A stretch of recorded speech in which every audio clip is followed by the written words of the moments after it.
সৃষ্টি স্থিতি অন্তকারী দেব তান্তবি নেওয়া নাহি কেবল জানিবা বিষ্ণুকে সমস্ত জগতে রাম জানিবা বিষ্ণুকে সমস্ত জগতে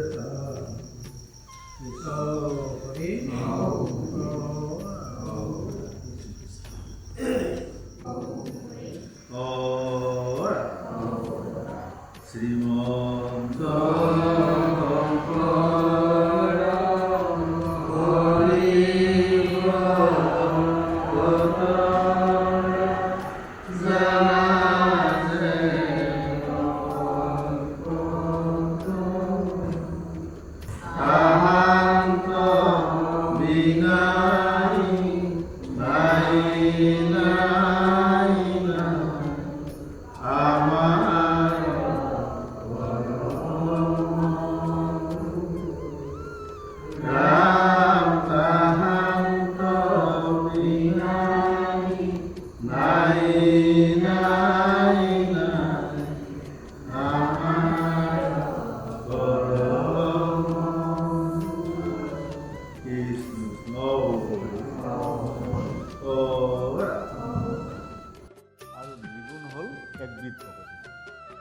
আৰু এই সগুণ আৰু নিগুণ আমি আকৌ অলপমান বুজা দৰকাৰ। সগুণ কি, নিগুণ কি?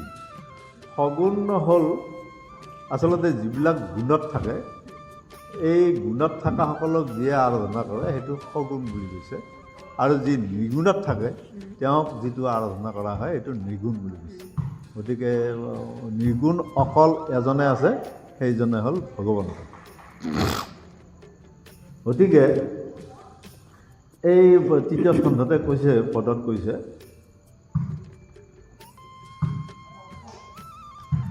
শুনি উপসভাসদ তৃতীয় স্কন্ধৰ পদ, বুজি উপভক্তিৰ নিৰ্ণয়, সগুণ ভকতি যত পৰিতাংক পৰিহাৰ, নিগুণ পকৰি আশ্ৰয়।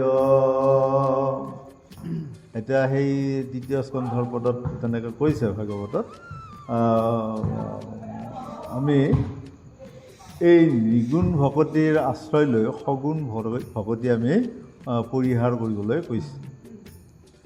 দেখা কেন কৃপা কৰি আপুনি কহন্ত হৰি, ভকতিৰ পৰিণানা ভাগ, এতেকে নিগুণ ভক্তি ধৰি উপদৃঢ় কৰি, কেবে পাইবা ঈশ্বৰক লাগ। এতিয়া আমি এই ঈশ্বৰক লাগ পোৱাৰ পথটো তাত দিছে, মানে তৃতীয় স্কন্ধৰ পদত ধুনীয়াকৈ কৈছে। আমি এতিয়া ভাগৱত আচলতে শুনো, পাঠ কৰোঁ, শ্ৰৱণ কীৰ্তন সকলোবিলাক কৰা হয়, আমি শোভাযাত্ৰাও কৰোঁ, আৰু আমি পদূলিয়ে পদূলিয়ে ৰাস্তাত গ'লেও আমি সেৱা জনাওঁ, প্ৰণাম জনাওঁ, সকলোবিলাক কৰোঁ। কিন্তু ঘটনা হ'ল আমি এই ভাগৱতৰ ভিতৰত থকা পদবিলাক আমি এই পালন কৰিছোঁ নে নাই, এতিয়া সেই নিৰ্দেশবিলাক আচলতে আমি মানিছোঁ নে নাই, সেই কথাটো বৰ মন কৰিবলগীয়া কথা। আমি এই পদত কি সুন্দৰকৈ ক'লে যে ঈশ্বৰক লগ পাবৰ কি পথটো, কি ৰাস্তাটো, কি ব্যৱস্থা, সেই কথাটো ক'লে, সেই কথাটো সুন্দৰকৈ প্ৰকাশ কৰিছোঁ। মই পদটো আকৌ এবাৰ কৈছোঁ। দেখা কেন কৃপা কৰি আপুনি কহন্ত হৰি, ভকতিৰ কৰি নানা ভাগ, এতেকে নিগুণ ভক্তি ধৰি উপদৃঢ় কৰি, তেবে পাইবা ঈশ্বৰক লাগ। গতিকে ঈশ্বৰক লাগ পোৱাৰ আচলতে আমি এই ব্যৱস্থাটো ইতিমধ্যে এই পদখিনিতে পাইছোঁ। গতিকে এই পদখিনিৰ কথাখিনি আমি মন কৰিলে আমি ঈশ্বৰক লগ পোৱাৰ নিশ্চয় ব্যৱস্থা কৰিব পাৰিম। এতিয়া সেই আমি এই ভাগৱত পাঠ কৰা যায় বা শুনা যায়, কিন্তু ভাগৱতৰ তত্ত্বটো আমি আচলতে তেনেকৈ নাপাওঁ।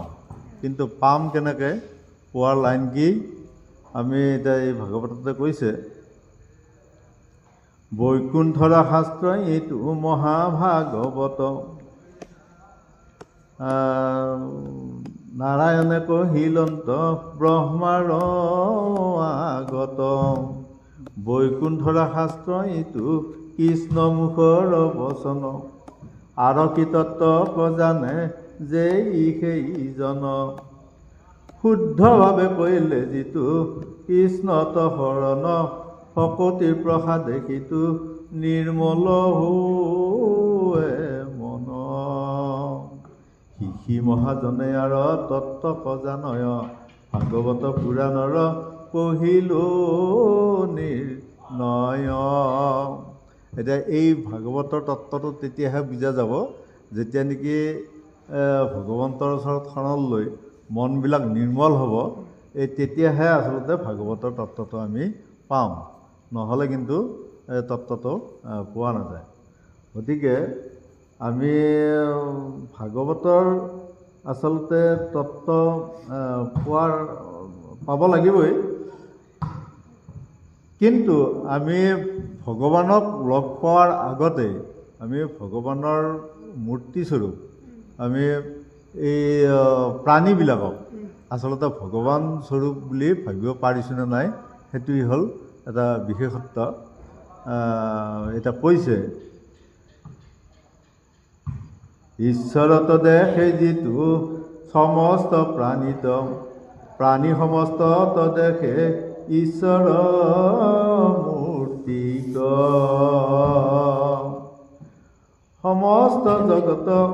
সমস্ত জগত ব্যাপী আছে জগতত,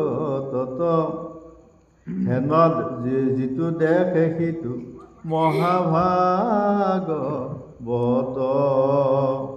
আমাৰ আচলতে এই মনটো আহিব লাগিব, প্ৰত্যেক মানুহৰ অন্তৰতে যে ভগৱন্ত স্থিত হৈ আছে সেই উপলব্ধিটো আমাৰ আহিব লাগিব, তেতিয়াহে আমি ভগৱন্তক নাপালেও আমি মানুহবিলাক যে পাইছোঁ ভগৱন্তৰ স্বৰূপ, আমি মানুহবিলাকক আচলতে সেৱা জনাব পাৰিব লাগিব।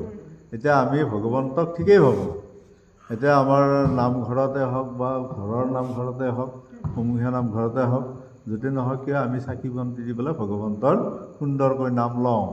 কিন্তু ঘটনা হ'ল কি, আমি এই মানুহক আচলতে আমি এই ভগৱান বুলি ধৰিব পাৰিছোঁনে নাই, মানুহক আমি শ্ৰদ্ধা কৰিছোঁনে নাই, সেইটোৱেই হ'ল বিশেষত্ব। এতিয়া সেই উদ্ধৱ বান্ধৱক ভগৱন্তই কৈছে, ভকতক দেখি যিটো নকৰে ভকতি, মোটা মাত্ৰ ভকতিক ৰয় দৃঢ়মতি, আতমৰে মোৰ শত্ৰু আৰু শুনাই, ভকতৰ নিন্দাত মোৰ প্ৰাণ ফুটি যায়। গতিকে আমি ভকতিৰ দ্বাৰাই আচলতে কি কৰিব লাগিব, আমি সকলোকে শ্ৰদ্ধা কৰিব লাগিব, সেৱা জনাব পাৰিব লাগিব। গতিকে আমি সেৱাটো ওপৰে ওপৰে সেৱা নহয় আৰু আমি আন্তৰিক সেৱা জনাব পাৰিব লাগিব, তেতিয়া আমাৰ হিংসাটো নাথাকিব, কপটতাবিলাক নাথাকিব।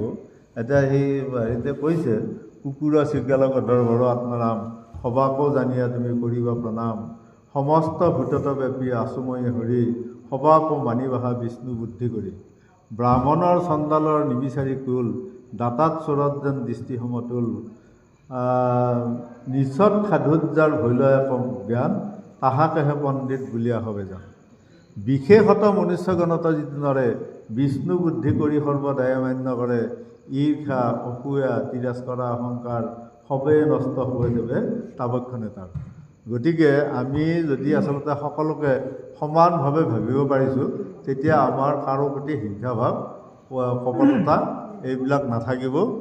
এইটো কৈছে বিশেষত মনুষ্যগণতা বুলি কৈছে, বাৰু আমি কুকুৰ চিগালক বাৰু সেৱা জনাব পৰা নাই বা নোৱাৰিলেও কথা নাই, কিন্তু শেষত কৈ ক'লে কি, বিশেষত মনুষ্যগণত যিটো নৰে, বিষ্ণু বুদ্ধি কৰি সৰ্বদায়া মান্য কৰে, ঈৰ্ষা অসূয়া তিৰস্কৰা অহংকাৰ, সবেই নষ্ট হৈ দেৱে তাবক্ষণে তাৰ। গতিকে এই যে আমাক ঈশ্বৰ জ্ঞান কৰি সকলোকে উপলব্ধি কৰিবলৈ ক'লে, গতিকে সেইটোৰ দ্বাৰা আচলতে আমাৰ হিংসা ভাৱটো কেতিয়াও নাথাকিব। কিন্তু আমি সেইটো এতিয়া কৰিব পাৰিছোঁ নে নাই সেইটোহে বিশেষ সমস্যা। এতিয়া আমাৰ ভকতিৰ জৰিয়তে আচলতে আমি এইবিলাক কৰিব পাৰিম। এতিয়া সেই ঘোষাত কৈছে,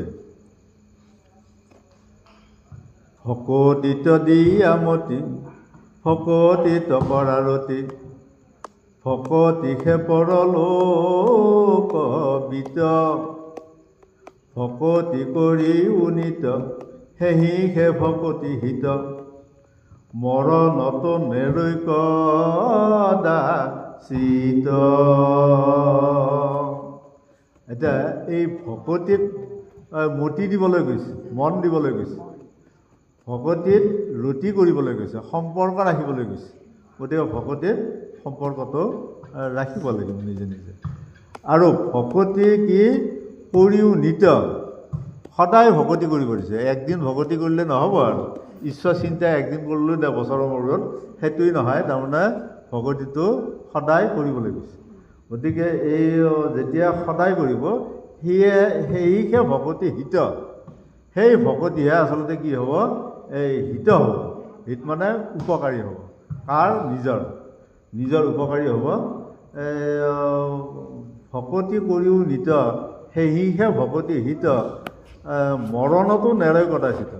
গতিকে ভকতি আচলতে মৰণতো নেৰে, বাকীবিলাক বস্তু এৰি যাব, কিন্তু ভকতি কিন্তু মৰণতো নেৰে। এই কথাটোকে সুন্দৰকৈ এই ঘোষাপাতিত প্ৰকাশ কৰিছে। কৃষ্ণ। আমাৰ সময়ো হৈছে নেকি বাৰু? সময়টো হোৱা নাই বোধহয় না? 8:42। যদি সময়টো হোৱা নাই বাৰু হেৰি কৰোঁ, আৰু যদি হৈছে এটা কথা সুধো। কওক। এই যে নৱসিদ্ধৰ কথা হ'ল, কওকচোন। কমল জীৱন আচৰণ বৰ্ণন দাস্য সংখ্যা প্ৰচিত্ৰ আৰু আত্মা নিবেদন। এতিয়া ভকতি এই নৱসিদ্ধ কোন নৱসিদ্ধ হৈছে? সেইজনে ভকতি প্ৰাপ্তি কেনেকুৱা হৈছে? কোনে ভকতি প্ৰাপ্তি পাইছে? নৱসিদ্ধ বন্ধ আছে না? চলি আছে নেকি? ঠিক আছে। নৱসিদ্ধ মানে মই ইতিমধ্যে ক'লোঁ, হয়তো উপস্থিত নাছিলোঁ বোধহয় নৱসিদ্ধৰ কথাটো। আছিলে নেকি? নৱসিদ্ধৰ কথা ইতিমধ্যে ক'লোঁ। নৱসিদ্ধ আচলতে এই ঋষভ ৰজাৰ পুতেক 100জন। তাৰে ভিতৰত এই ডাঙৰজনৰ নাম হ'ল ভাৰত, আৰু এই বাকী কেইজন হ'ল এই 9জন আচলতে এই ঋষভৰে ল'ৰা। এতিয়া নামকেইটা কি? কবি, হবি, অন্তৰিক্ষ, পিপলায়ন, আৰ্বিসূত্ৰ, দুৰ্বোধ, প্ৰমোদ, পৰভজন আৰু চমচ। এই 9জন সিদ্ধ। এই নিমি ৰজাৰ তাৰমানে যজ্ঞত আহি তেওঁলোক উপস্থিত হৈছে। আৰু তেওঁলোক আছিল আচলতে দিগম্বৰ। দিগম্বৰ মানে কি? এই তেওঁলোকৰ কানি কাপোৰ নাই, দিগম্বৰ তেওঁলোক, বিবস্ত্ৰ। গতিকে এই বিবস্ত্ৰ আচলতে হ'লেও তেওঁলোকৰ যিটো সৌন্দৰ্য, সেইটোৱে তাৰমানে সকলোকে পোহৰ কৰি দিছে, এই অঞ্চলটো পোহৰ কৰি দিছে। তাৰমানে সেইটো কিহৰ পোহৰ? জ্ঞানৰ পোহৰ। তেওঁলোকৰ আমি এতিয়া নানা ৰকম কাপোৰ কানি বা কিবা কিবি অলংকাৰ পিন্ধি পেলাই সৌন্দৰ্য বঢ়াওঁ, কিন্তু তেওঁলোকৰ তাৰমানে সেইবিলাক নাছিলে। নথকা স্বত্বেও কিন্তু তেওঁলোকৰ এই যিটো জ্ঞান, এই জ্ঞানৰ পোহৰে তাৰমানে সকলোকে পোহৰাই তুলিছে। এতিয়া এই সংস্কৃতৰ এটা শ্লোকে আছে, শ্লোক আছে কি? আমি এই জ্ঞানৰ পোহৰটোহে আচলতে প্ৰয়োজন, সৌন্দৰ্যটোহে আচলতে প্ৰয়োজন, বাকীবিলাকৰ প্ৰয়োজন নকৰে। সেই কথাটো কৈছে, কেউৰা ন বিভীষন্তি পুৰুষ ন চন্দ্ৰোজ্জ্বলা হাৰা ন স্নানং ন বিলেপনং ন কুসুমং ন অলংকৃত মূৰ্ধজা বাৰ্ণিকা সমলং কৰোতি পুৰুষ যা সংস্কৃত ধাৰ্যতে ক্ষিয়ন্তে হলো ভীষণ নিগতং বাঘ ভীষণম ভীষণম। গতিকে অলংকাৰ যি আমাৰ থাকে, এই অলংকাৰবিলাকে শোভা নকৰে বুলি কৈছে। আমি মূৰখনি লোৱা, কিৰীতি লোৱা, এই স্ন' পাউডাৰ ঘঁহা, লেপন দ্ৰব্য লোৱা, মালা লোৱা, এই চেইন পিন্ধা, হাতত পিন্ধা, ভৰিত পিন্ধা নানা ৰকম বস্তু লৈও আচলতে সৌন্দৰ্য নাবাঢ়ে বুলি কৈছে। কিহত বাঢ়ে? জ্ঞানতহে সৌন্দৰ্য বাঢ়ে বুলি কৈছে। উত্তৰটোকে কৈছোঁ বাৰু।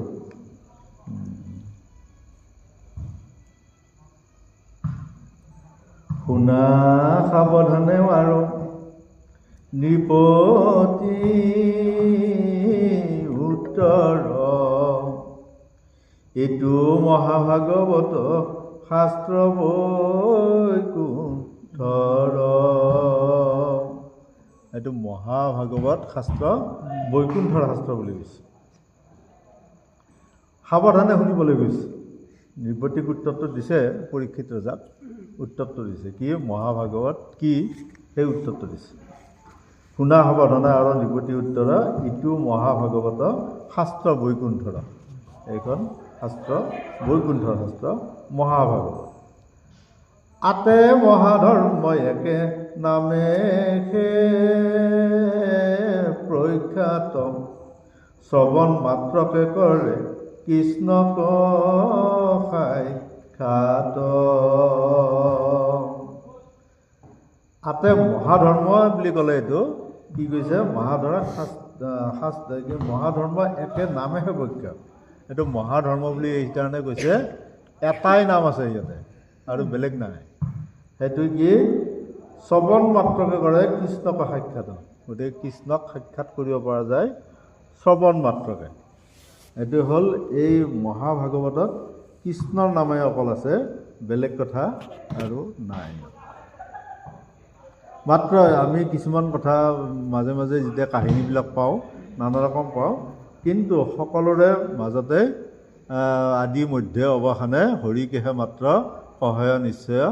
গতিকে হৰিকেই আচলতে কেওফালৰ পৰাই প্ৰকাশ কৰিছে। পূজা নমস্কাৰ ধ্যান সমস্তে দুষ্কৰ, হৰি গুণ নাম ধৰ্ম মহাসুখ পৰ। পূজা নমস্কাৰ ধ্যান সমস্তে দুষ্কৰ বুলি কৈছে। এইবিলাক আচলতে আমি ভাবাহে যায়, কিন্তু সেইবিলাক সম্ভৱ নহয়। তাৰমানে এতিয়া পূজা কৰিবলৈ যাওঁতে আচলতে পূজাৰ যোগাৰ ধেমালি নহ'ব, তাক শুদ্ধ হ'ব লাগিব বস্তুবিলাক। গতিকে পূজা কৰিবলৈ যাওঁতে, যজ্ঞ কৰিবলৈ যাওঁতে সহজ নহ'ব। গতিকে সেইবিলাক শুদ্ধ আকাৰত হ'লেহে তাৰমানে তাৰ যিটো পূৰ্ণ ফল সেইটো পোৱা যাব। পূজাৰ নমস্কাৰত ধৰণে সমস্তে দুষ্কৰ বুলি কৈছে। হৰিগুণ নাম ধৰ্ম মহাসুখকৰ, হৰিগুণ নাম ধৰ্ম মহাসুখকৰ বুলি কৈছে। তাতকৈ আৰু সুখ কথা আৰু একো নাই, কাৰণ নাম ল'লেই হয়। ইয়াত আৰু যোগাৰ একো প্ৰয়োজন নাই, কাৰণ নাম লৈয়ে অজামিলে আচলতে মহাপাপ কৰিও আচলতে কি কৰিলে? তেওঁ নাম লৈয়ে তৰণ পাই গ'ল এই এটা নামতে।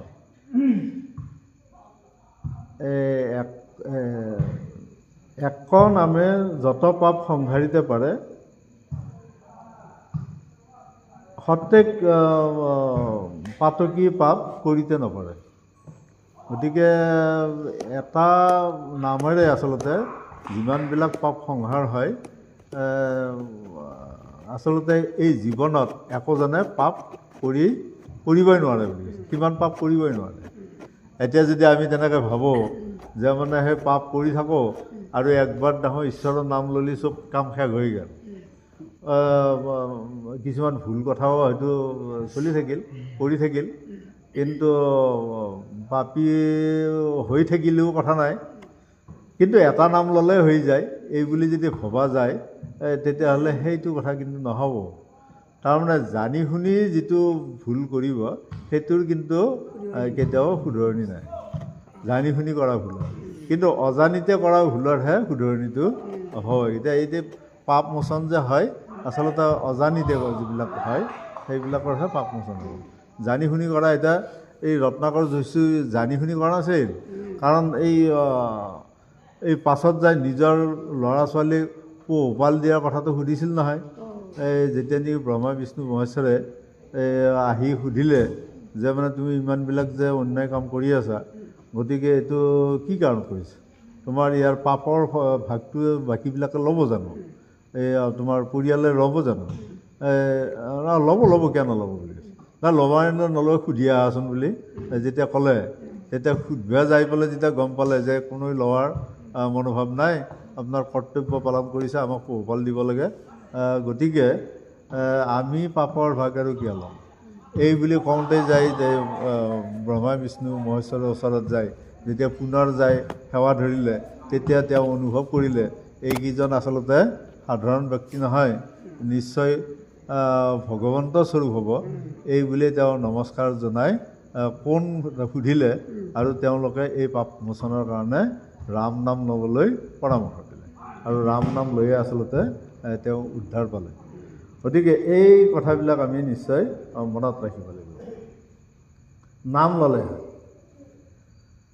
স্ত্ৰী বাল্য বৃদ্ধ সমস্তৰে অধিকাৰ, চণ্ডালক নামে কৰে তেখনে উদ্ধাৰ। স্ত্ৰী বাল্য বৃদ্ধ সমস্তৰে অধিকাৰ, এই নামত সকলোৰে অধিকাৰ আছে বুলিছে। কাৰোবাৰ যে অধিকাৰ নাই সেই কথাটো কেতিয়াও নাভাবিব, কাৰণ এই ভাগৱতৰ আৰম্ভণিতেই কৈছে একেবাৰে নিজজনৰো তাৰমানে অধিকাৰ আছে। মই পদত মাতিলৈ সকলোৰে তাৰমানে এই নামত অধিকাৰ আছে, স্ত্ৰী বাল্য বৃদ্ধ সমস্তৰে অধিকাৰ। গতিকে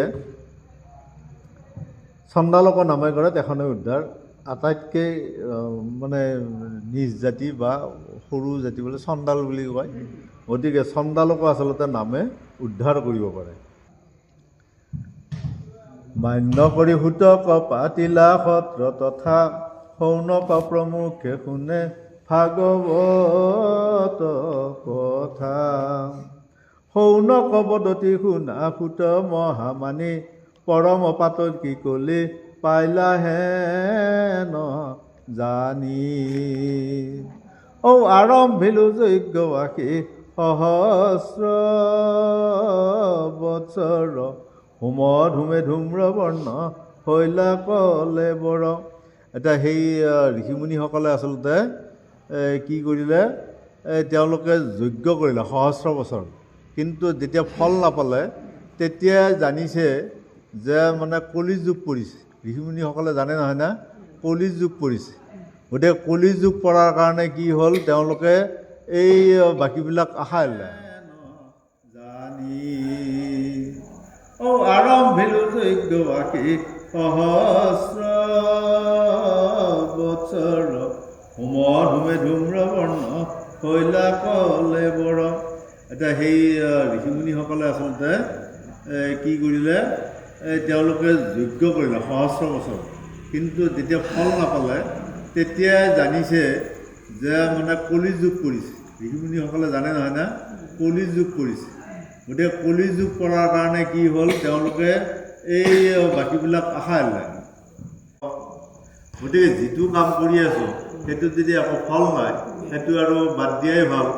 এই বুলি এই নিজৰ আয়ুসটো আৰু ক্ষয় কৰিব নুখুজিলে তেওঁলোকে আহি পেলাই এই সূতক আচলতে অনুৰোধ কৰিলে, এই সূতে কোৱা মতে কৰি পেলাই এই কৰায়ুক পাৰ কৃষ্ণ চৰিত্ৰ অমৃত। গতিকে এই চৰিত্ৰ অমৃত আমাক পান কৰক। এই এতিয়া আমি যি পাঠ কৰি আছোঁ এই অমৃত পাঠ কৰি আছোঁ। কৃষ্ণ স্ত্ৰী বাল্য বৃদ্ধ সমস্তৰে অধিকাৰ, চণ্ডালক নময় কৰে তেখনে উদ্ধাৰ হৰিৰা।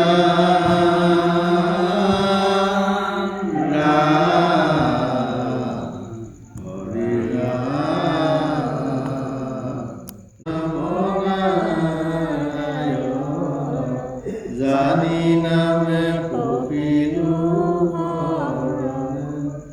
আনগতি নাহিকে মৰমে, অপৰাধ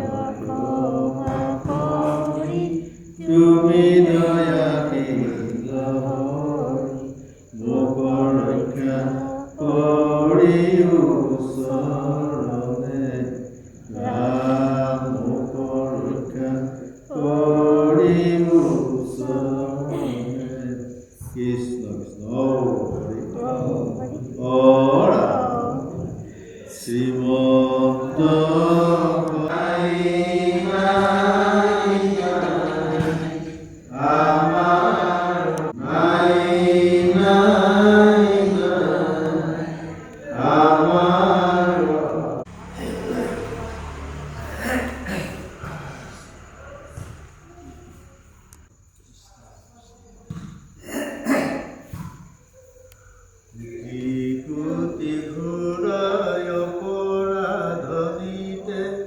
কৰো